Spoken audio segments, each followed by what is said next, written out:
allez bien ce soir ou ce matin. Ça dépend du moment où vous regardez cette vidéo, n'est-ce pas? Personnellement, ça va excessivement bien.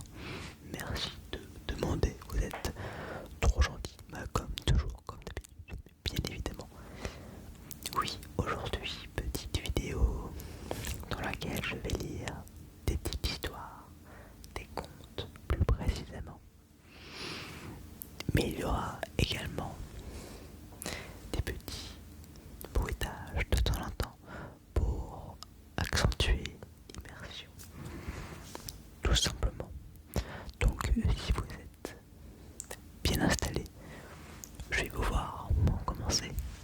Ah oui, petite vidéo excessivement calme aujourd'hui, oui, je le conçois. Vous êtes prêts? Bon, c'est parti. Ah oui, c'est parti. Et faites pas gaffe à ma coiffure complètement pourrie. C'est que je me suis lavé les cheveux et j'ai pas pris le temps de me coiffer après, voilà. Et là il est 4h39 du matin, donc c'est pas maintenant où je vais aller me coiffer. De toute façon, la salle de bain est trop loin. Oui. Je vais éviter de faire trop de bruit.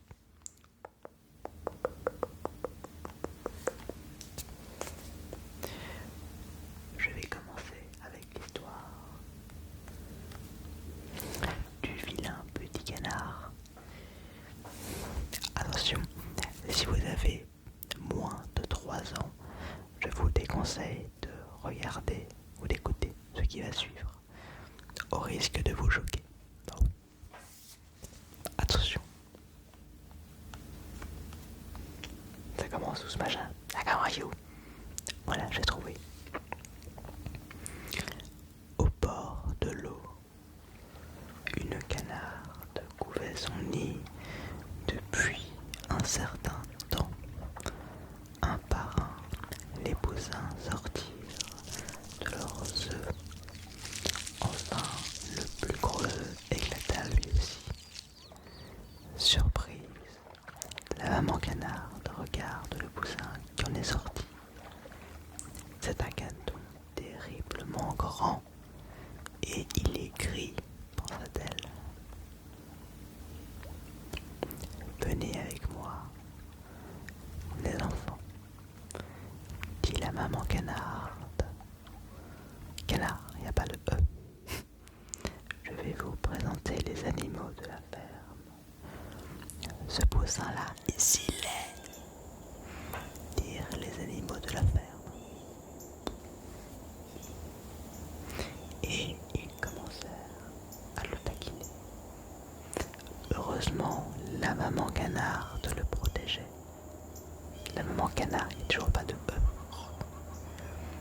À partir de ce jour, le pauvre caneton qui avait éclos en dernier et qui était si laid fut mordu, poussé et moqué par les autres canards.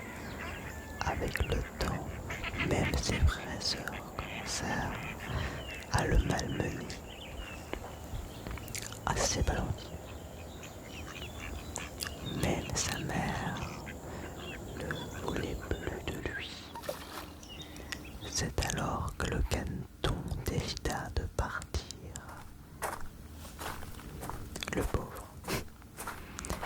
Il arriva dans un grand marais où vivaient les canards sauvages.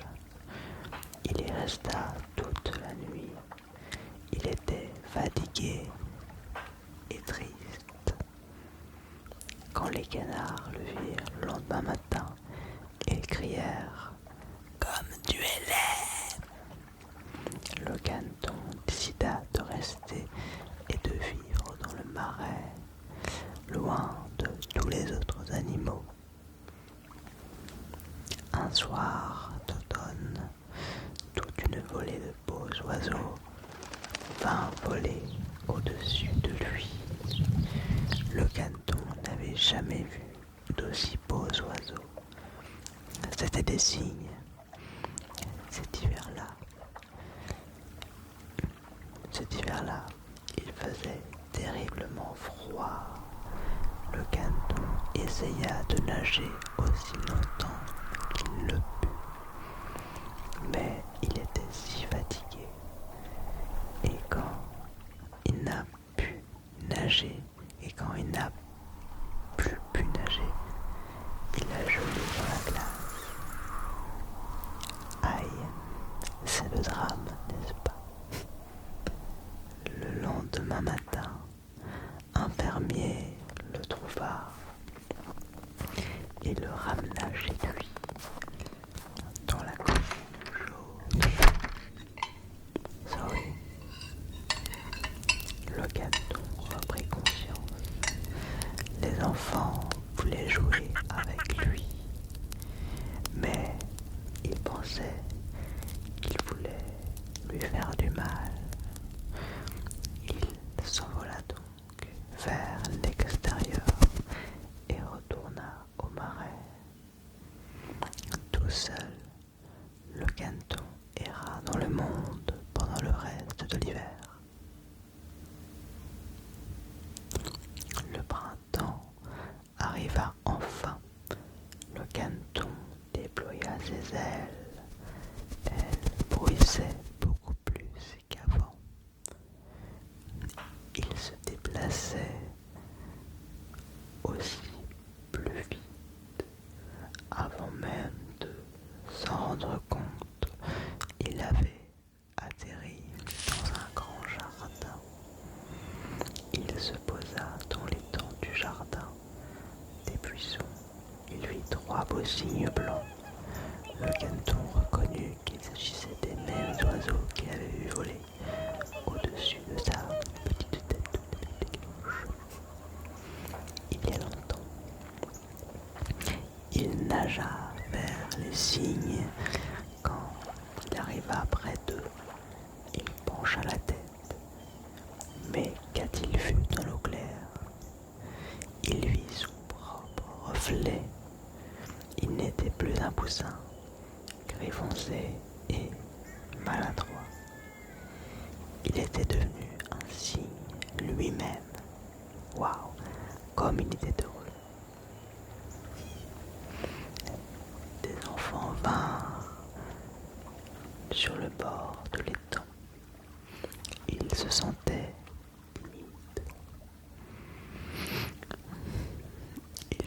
timides. Ils pensaient à la façon dont il avait été brutalisé. Et maintenant, les enfants pensaient qu'il était le plus beau.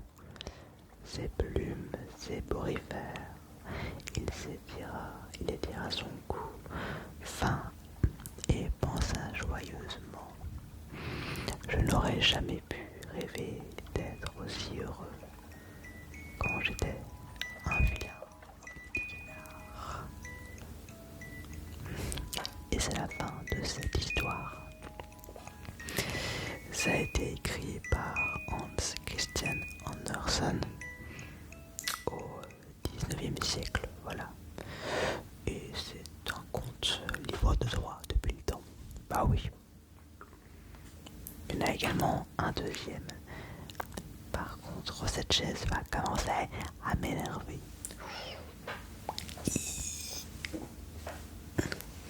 Sorry. Alors, le deuxième.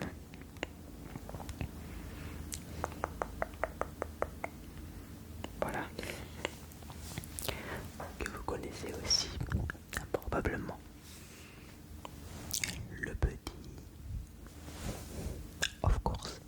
Le petit chaperon rouge.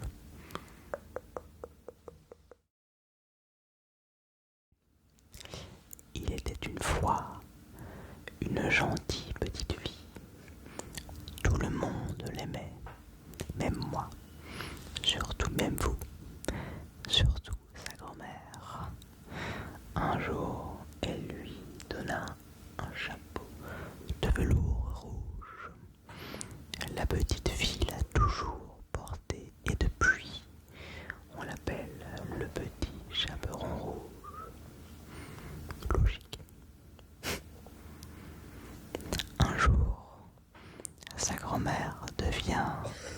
devint malade. Le petit chaperon rouge alla lui apporter du vin et des biscuits. Cela lui ferait sûrement du bien. Sa mère